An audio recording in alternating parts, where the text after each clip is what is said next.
Thank you very much, guys. Wow, more late drama at this World Cup, but Portugal are now through to the round of 16 and they will meet Spain on Monday afternoon in Dallas with a spot in the quarter-finals on the line. Those teams are in the same quarter of the bracket as the US and Belgium.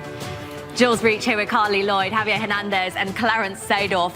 You want drama. The round of 32 at this World Cup keeps on delivering. More late goals, more late drama. It is heartbreaking for Croatia, Carly, but jubilation for Portugal. How do you sum up what we've just seen in those last few minutes? Oh, this is the beautiful game and a cruel game at the same time. Yeah. You know, I think the first half, we were sleeping a bit. There wasn't too much action going on. Second half brought everything and more. And I think, you know, this Croatian side just never gives up. Luka Modric, you know, unfortunate that this is probably his last World Cup. Fantastic player. And yeah, I think, you know, overall, I think Croatia played much better in the second half. Very well.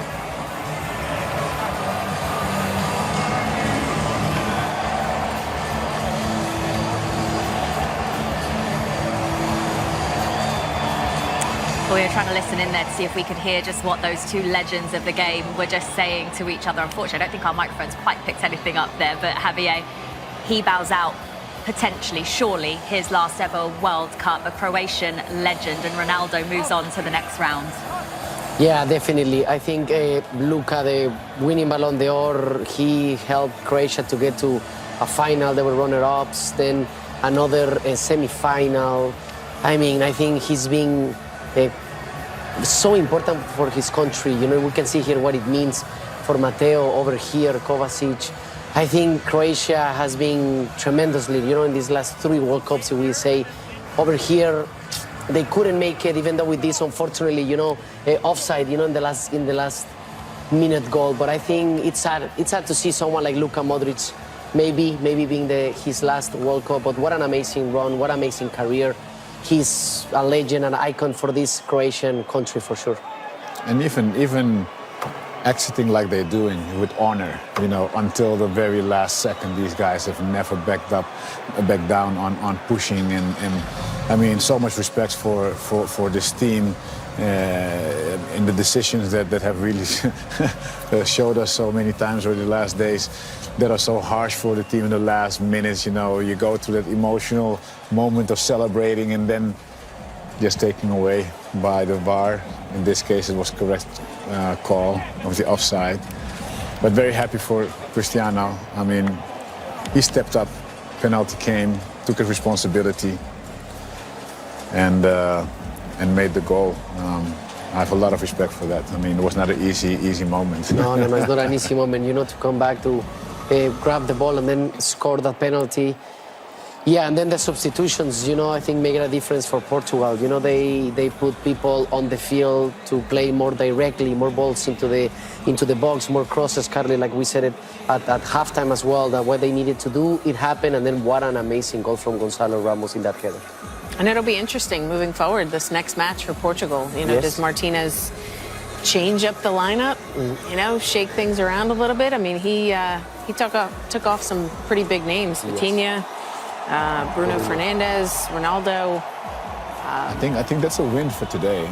You know, the coach making these decisions, showing his leadership, and showing that everybody needs to really step up their game if they want to be in the starting lineup. And just have a look at these scenes here as well as the players walk towards the crowd that have been supporting them throughout this game and taking in that applause. And Cristiano Ronaldo wearing the number 21 in honour of Diogo Jota. Tomorrow will mark the 1-year anniversary of his passing.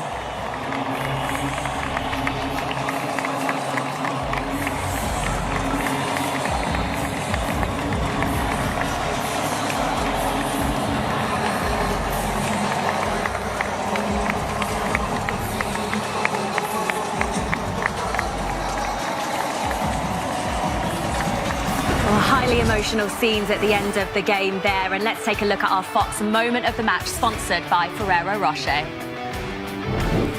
What a battle it was in Toronto. Gonçalo Ramos winning it for Portugal 4 minutes into stoppage time with an unbelievable header. They go through to the round of 16 after beating Croatia 2-1. And just look at the reactions at this watch party in Toronto. I'd quite like to see what their reaction was when they thought Croatia had equalised as well. But those are the celebrations. Portugal are through to the next round. Coming up for you, behind me, Carly Lloyd, Javier Hernandez and Clarence Seedorf. No goals yet in that first half, but we're watching a knockout game between these two countries where it could be the last time we see these two legends playing in a World Cup. 41-year-old Cristiano Ronaldo against 40-year-old Luka Modric. Let's take a look at some of the chances. Yeah, in the 4th minute, I think the best chance of Portugal and in the whole game. Bruno Fernandes over here with the right, he should have scored, then the rebound, the goalkeeper make a great save. We can see here a great pass, and then Bruno with the, not miss, but I think the goalkeeper did pretty good. And we talked all pre-game about getting service and feeding Cristiano Ronaldo here. This was a great cross in. Ronaldo just kind of misses this one, but when he's getting the ball inside the box, he's got an opportunity to score, and they need to continue that. He definitely present, and Portugal was pushing. A lot of men up front, as you can see. Hard cross, and then again, a lot of bodies in the box. Portugal was really knocking on the door, but as we know, Croatia is patient and resilient. That shot that we showed from Bruno Fernandes, that was the only shot on target in the whole of that first half. Yep. It has been all Portugal in terms of the chances that Yes. we've seen. What do they need to do to get a breakthrough? I think putting more ball into the box. I think they love to have this type of possession, but it's a knockout stage. You need to cross. You have Ronaldo, you have Leao over there. We saw Bruno Fernandes coming to the box as well. So I think they need to take that opportunity, put a lot of balls crossing under the ground or in the air. It doesn't matter. They need to cross more, because I think that's going to put your strikers or your players in a better position. Yeah, this was, again, it happened a few times only, but we've seen at least 4 or 5 times that they could have put the ball in the box and they didn't. What we were talking about before the match, you know, be intentional about using your main quality player up front, get the ball in the box. Sooner or later, something will happen. And I think this is exactly where Croatia want Portugal right now. You know, they're just going to let it ride out until there's no goals being scored by Portugal. Well, the second half is on the way shortly, but coming up, the reigning European champion Spain. First half. There's a feeling it should be a bit better than it is, really. It started quite well and then it's drifted. Yes, Portugal started really well, created some early chances, you know, with Leão especially, you know, in a wing position, the chance from Bruno. And Ronaldo, I think, you know, he's very impatient. He has to get on the box because that's where he's going to be dangerous, and especially with the cross that are coming from the wide areas, I think it will be the key to Portugal to score. So I think, you know, but they created, but not enough. They had several chances, and particularly early on, which reminded me a bit of the DR Congo game, actually, where they took one of those, but then, haven't they? Great. I think they've been excellent. I think Sutalo, Pongracic defend centrally so well, and that's something that maybe sounds silly to say, but it's so easy as a centre-back, especially as a 5. You end up maybe just being a half step ahead of the front post when the ball's coming in, or you just drift central if you're the second defender.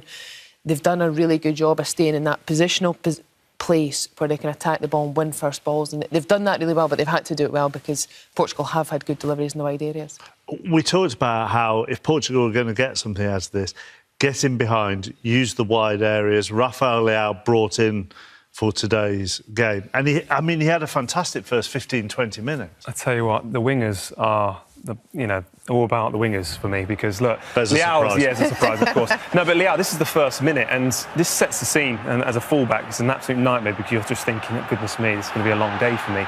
And Leao with his movement, the off-ball runs. But what I really like is the connection between Mendes and Leao because they're not had much featured together. However, just that little run creates that space and now it's just music to his ears. And you allow someone to have space, he's just going to put it in the area where Ronaldo maybe could be. But look, I think he's just breathing with confidence as well, and this just shows as soon as there's grass behind, he's off and running, because look, I mean, you can't get near him at all. And the power, he's so powerful, he's confident, like I say, but this is the one I really like. As soon as Stanisic backs off like this, he has no idea what to do in this moment in time. And this is what Rachel was saying about now changing it into a back five. But Leao has been exciting to watch.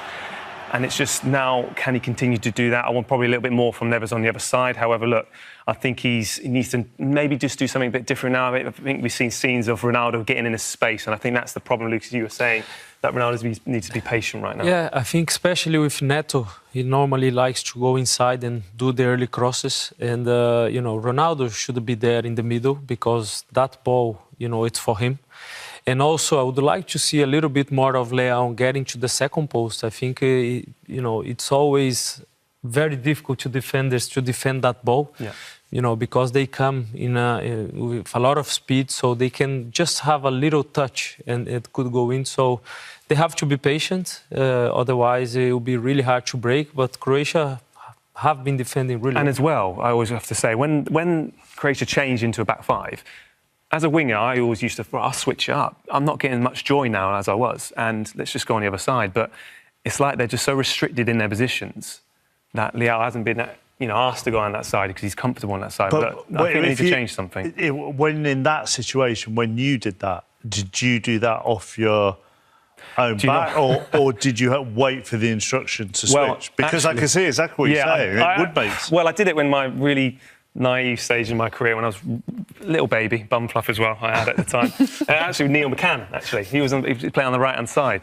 The left-hand side. And I said, let me switch over. And I got an absolute earful from Neil McCann, as you can imagine. Yeah. But look, he put me in my place. But I just feel like at times it just gets the fullbacks thinking differently. It's someone else you're up against. And like I said, I feel like, Neto needs to do a little bit more, because now, Leao's kind of out the game in patches because they've been so. Well, look at what Croatia have done then. Show us what they've done to negate that. Yeah, well, this is what we're talking about Croatia, because they are a back four at the start of this game, and a bit naive. You're going to give a bit of space to these guys, they're going to punish you as well. And particularly in areas where Ronaldo's at his strength, and he probably gets ahead of that. But this is what we're talking about. When you have now a back five, you can see all the references. You can see Modric getting back in. It's a bit harder for them to get organised in the positions. And now they're not quite sure when the cross is going to come in. There's too many bodies now. And it just looks a little bit more disciplined. And I think that's why Croatia have gone so far in the tournaments. And, Rachel, you said it at the start, during the game.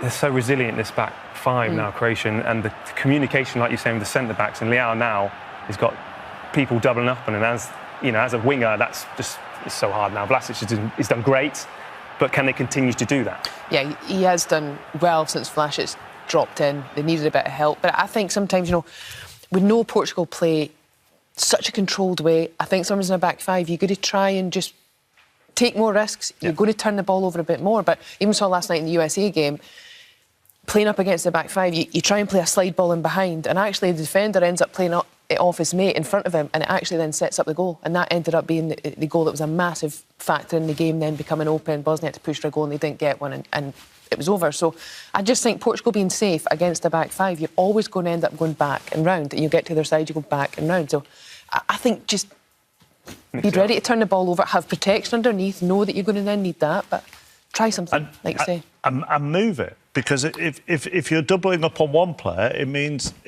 there'll be a player less somewhere else if you move it quickly. I was going to say, I think Bruno as well will have a key, will be a key player now, because if you see that back line with 4 or 5 players, if he does that little runs inside the line, maybe he will not receive, but then you open a space for someone else. Also, and again, I think it's important to touch on that Ronaldo has to be in the box, has to stay in the box, be patient. He won't touch as many balls as he would like, but that will be the key for Portugal to win. He has to be in the box, not getting in Rafael Leao's way. And we saw this towards the end. But it highlights maybe the interesting dynamics at play within Portugal. And this is it, because for me, Leao's got space. Croatia are out of positions. They're all out of, place. And just this typifies it, his reaction. hands on his hips. Look, it's one of those where you're going to be effective. Ronaldo's going to be effective centrally. Leao's going to be effective one-on-one, and he, took his joy there. It took everything out of that move, didn't it? It took everything out of it. I can't believe Martinez is happy with that. The irony was Ronaldo actually then looked up and he looked annoyed, and you're like, you're looking for yourself, who's not in the position he should be. So he needs to look at it. You've got to accept your job, stay central. That's a lovely job, I think. We've got lots of the ball, just wait in the 6-yard box.